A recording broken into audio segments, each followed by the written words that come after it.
क्या बचपन से जो हम कविताएं पढ़ते आ रहे हैं वो हमारे बच्चों को गलत संस्कार दे रही हैं? क्या जॉनी जॉनी एस पापा और रैन रैन गो अवे जैसी निर्दोष सी लगने वाली पंक्तियां भारतीय संस्कृति के लिए खतरा हैं? उत्तर प्रदेश की योगी सरकार के एक मंत्री के ताजा बयान ने एक नई बहस को हवा दे दी है। यह नया फरमान आया है उत्तर प्रदेश के उच्च शिक्षा मंत्री योगेंद्र उपाध्याय की ओर से। मंत्री जी का मानना है कि स्कूल की किताबों से जॉनी जॉनी यस पापा और रैन रैन गो अवे जैसी कविताओं को तुरंत हटा दिया जाना चाहिए। इसके लिए वो केंद्रीय शिक्षा मंत्री धर्मेंद्र प्रधान को बाकायदा पत्र भी लिखने वाले हैं। लेकिन मंत्री जी इन कविताओं के पीछे की मंशा पर जो सवाल उठा रहे हैं वो ज्यादा हैरान करने वाला है। आइए विश्लेषण करते हैं मंत्री जी की आपत्ति का। उनका तर्क है कि ये कविताएं बच्चों में गलत संस्कार भर रही हैं और भारतीय संस्कृति के खिलाफ हैं।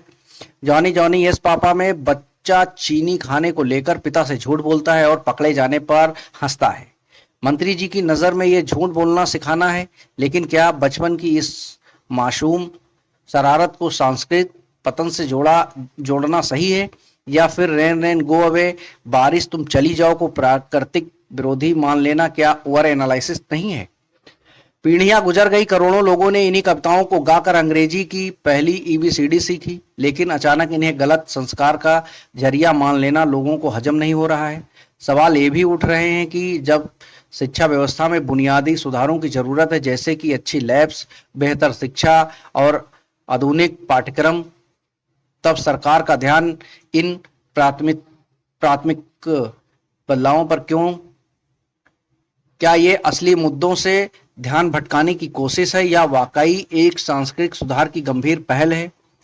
मंत्री जी ने अपने बयान में यह भी साफ किया है कि वो विपक्ष से डरने वाले नहीं हैं, यानी वो जानते हैं कि उनके इस कदम पर राजनीतिक गरमाएगी, लेकिन शिक्षा के भगवाकरण या भारतीकरण की इस बहस में क्या हम बच्चों की मासूमियत और उनकी सीखने की प्रक्रिया के साथ खिलवाड़ तो नहीं कर रहे हैं?